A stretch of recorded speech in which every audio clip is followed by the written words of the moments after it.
Back to siege mode. There we go. Maybe I... What?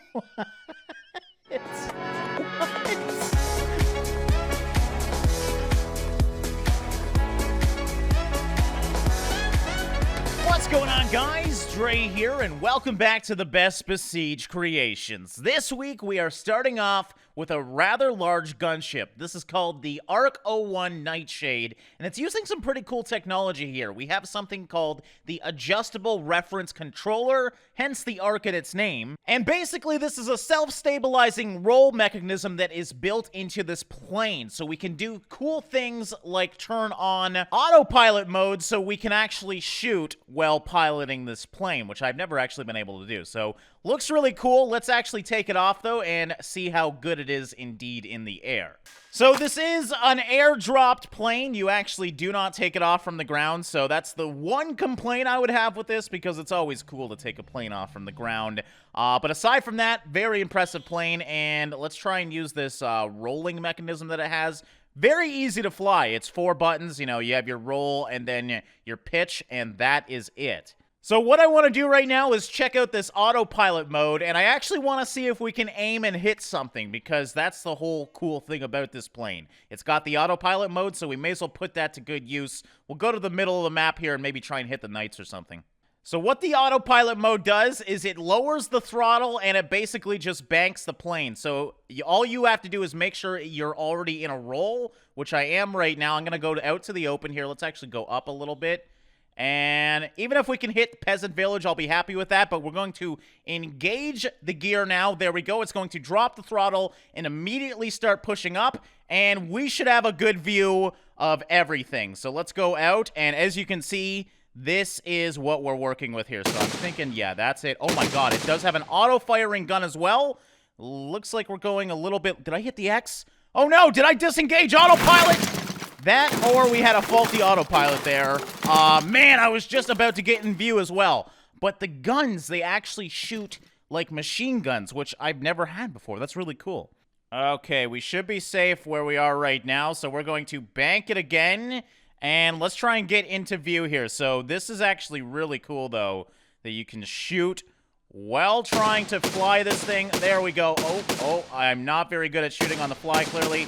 Haven't done this too much. There we go. Got a few peasant houses, at least. I feel like we're really close to the ground here. This is horrifying, being that I am kind of piloting the plane while shooting. It looks like we are officially in a good bank, though. And this is kind of what I'm talking about with the autopilot. Really, really cool that you can, first of all, pilot this plane and actually shoot as well. Very few planes you can do that with. I think we are slowly going down to the ground, though. That would be my only complaint.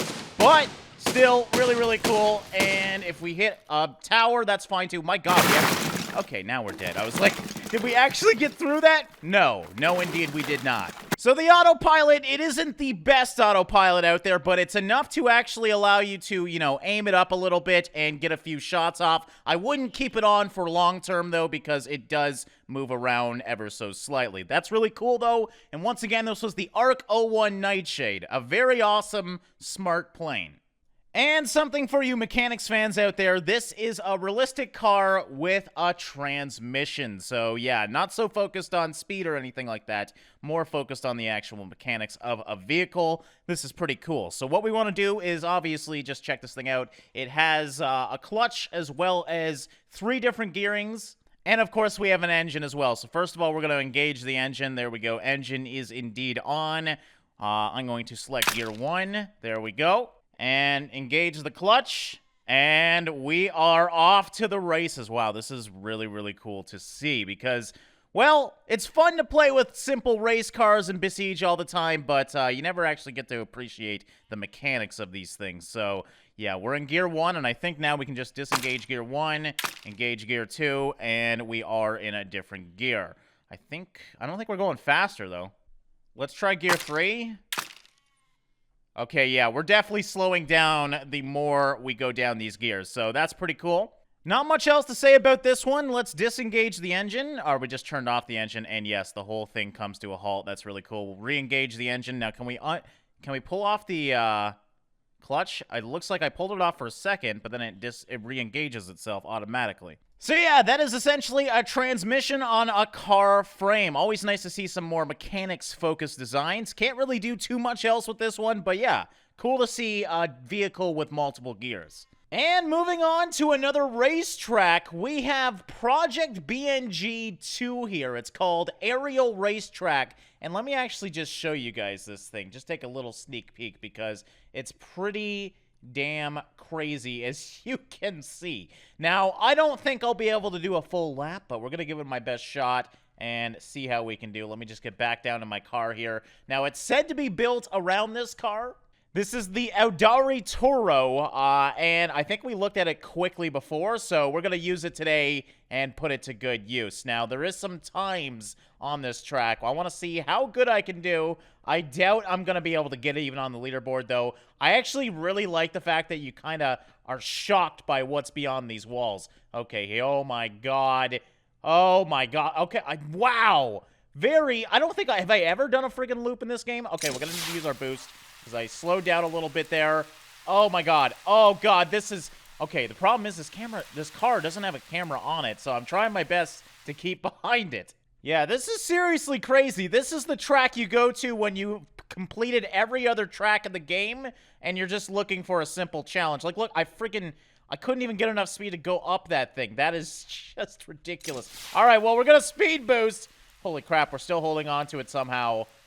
Okay, you know what? We have to at least do this loop part, because I want to see what goes on next. The major benefit of Besiege is if something's too difficult for you, simply slow down the game, and that's exactly what I did. Now, we're going about 50% speed now, so we should have an easier time sticking it to these loops here. And the only hard part is that part, once the camera goes a little bit wonky. There we go. Straightened it out, though. Thankfully, this blue line in the middle of the track does allow you to keep quite straight quite easily, which is nice. The hard part, though, is this stupid camera, like I said. Okay, so there we go, there we go. We did the double loop. Thank you, slow motion. You really helped me out there. Let's keep going and see how far we can get. This is more technical now. But with slow motion on, I can Tokyo drift and Besiege quite well. Let's not jinx myself here. I'm gonna fall off the freaking thing. Okay, this is really sideways too, so we gotta keep the momentum up. Looks like we saved it there, though. My god, this track is crazy. The thing is, you make one small mistake, and there's no sidelines to this track. You just fall right off the damn thing. So you really got to be careful. Okay, we somehow survived that. Down to the flat grounds. What the hell's going on here? Okay, looks like we're going up sideways. Oh, my god. Oh, is this a sideways bank? No, looks like we got some sort of corkscrew. By far the most technical track in Besiege. I've never seen anything like this. This is basically a roller coaster for a vehicle, and that is amazing. And I gotta say, it's built around this car. You can really tell that because once you practice a little bit with it, you can definitely do a lot of crazy things with this car. It's holding up quite well, too. You can see there's a few panels that have fallen off, but yeah, all the important bits are still on it, which is good. Holy crap. Can I boost again? I cannot boost again, so we're going to have to hold on to it here. What the hell? I don't even know what I'm doing anymore. I don't know where the ground is anymore. Oh, God. Did you see that save? Oh, there goes another body panel. That's okay. Okay, that's important. That's really important. No! Come on! Oh, man. I committed to it, though. I did my best. This is just such a crazy course. That was real good. So yeah, if you ever wanted to see the Dark Souls of racetracks, this is indeed it. I am definitely not going to be able to do a full lap. Maybe if I practice long enough I can, but, I mean, you got to appreciate this, guys. This is just over the freaking top.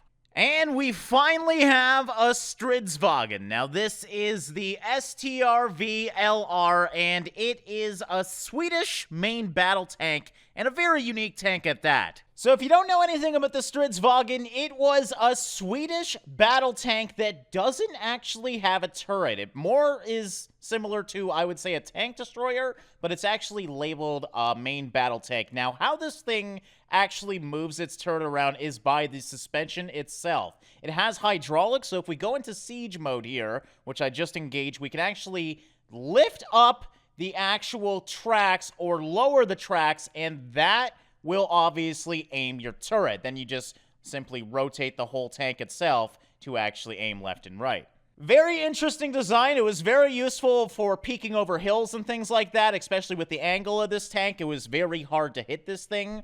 But what I'm curious about is it actually looks like quite a quick tank. So I thought we'd try it in this terrain test course here that I've never used before. And I figured we'd start with a little tank. Because there's nothing better than seeing a tank being put to the test here. I want to see if this tank track will break or not. It looks extremely sturdy, so we're going over some little logs here, but I think it's going to get a little bit more difficult than this. This thing is just beating up this course, though. No problems at all so far, and this thing is capable of going 50 kilometers an hour, so it is a rather fast tank. We're also going at 50% right now. Jesus Christ. Okay, I hope I didn't need my front end. I didn't realize that was like a legit drop-off there. That was pretty damn aggressive. Now, that's fine as long as the tank treads don't break. And did I just freaking jinx it? I just jinxed it! God damn it! Okay, and of course, the moment I said it, my friggin' tank tread broke. So yeah, this is just great. You know what? We had to give it another shot. I didn't realize the train would get so aggressive so quickly. Let's try it again, though. I think this tank has what it needs. Okay, there we go. A much better jump off, as you can see. Still a hard landing. It's going to be impossible not to get a hard landing here. The hard part is not grinding my tank treads off here. I'm going to go as high on the wall as possible. Yeah, you can see this rock is just trying to destroy this thing. Did it save it? Did it? Oh my God. Okay, we have a problem. It is getting caught. And yeah, I think I just pulled it off again. That is the tank tread killer right there. Okay, yeah, so I cannot get around that rock. So we're just going to go down a little bit further. It looks like, yeah, we can go to the middle here. My God. Okay, so this is like a serious testing ground, as you can see, which is really nice to have. This is perfect, actually, for tanks later on. Then we just got this open area here. This is a really cool map. Now, I wanted to try, we have the hard difficulty track over here.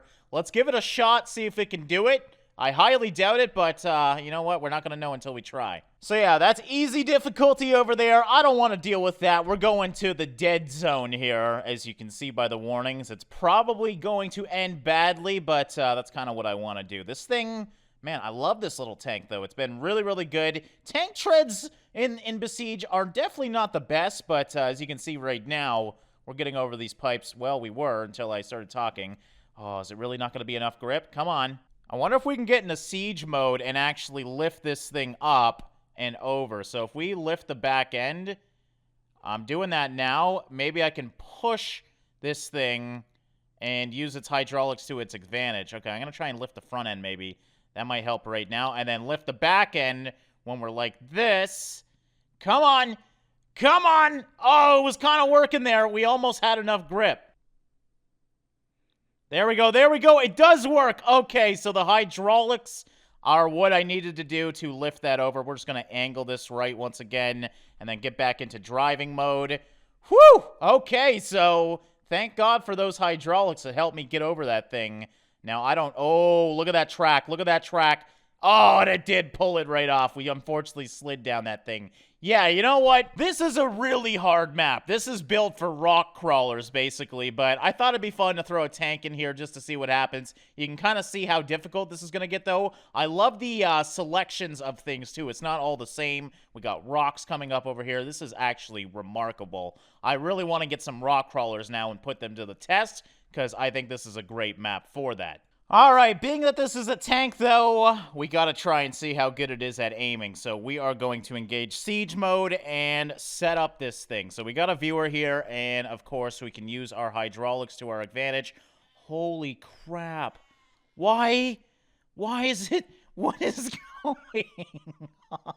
How do you expect me to aim this right now? Oh, God. When the tanks are rocking, don't come a-knocking. Okay, I think this rock or whatever I'm on might have broke the thing, because this is acting really weird. All right, let's try over here. Now, we got the statues right in front of me. Maybe on this terrain it won't be so shaky. It was clearly a scared tank. So, back to siege mode. There we go. Maybe I... It's... What the hell? Why? Why do you hate me? Come on, I was so happy to have a Stridsvagen, And it doesn't even let me shoot it. All right, are we gonna work together? You're not shaking that much right now. This is good. Let's lift up those hydraulic back ends a little bit. If you want. Oh, wait, I didn't go into Siege Engine, I don't think. There. Oh, God. It's the Siege Engine, man. It's the freaking Siege Engine. Okay. Maybe we should just not use it in Siege Engine? I might have broke it at the start there, though, but at least now we can... Oh, it's not rocking too much. I'm lifting up the hydraulics, as you can see. Jesus, how are we supposed to aim the thing? I mean, I appreciate the cool Siege Engine mechanic. All right, let's go back to the Ordinary, just to see... Yeah, all right, now it's cool. Back to Siege. Dude, it's just like, Siege is full party mode all the time, and this is ridiculous. What? I don't even know what's going on. All right, let's just give it my best shot and hope for the best here. Did we hit it? We did!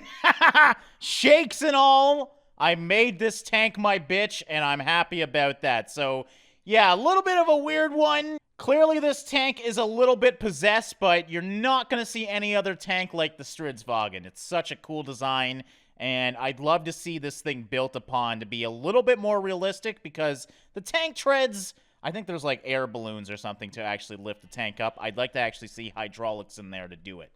And on that, guys, we're going to wrap up another episode of the Best Besiege Creations here. So, surprise for all you arachnophobes. We're ending off on a spider in this one. I hope you guys enjoyed another episode of the Best Besiege Creations. I want to thank you guys for all your support in this long-standing series. You guys are way too awesome. If you have any suggestions on what you would like to see in this series, let me know in the comments below. Thank you so much for watching and liking, guys, and I'll see you in the next one.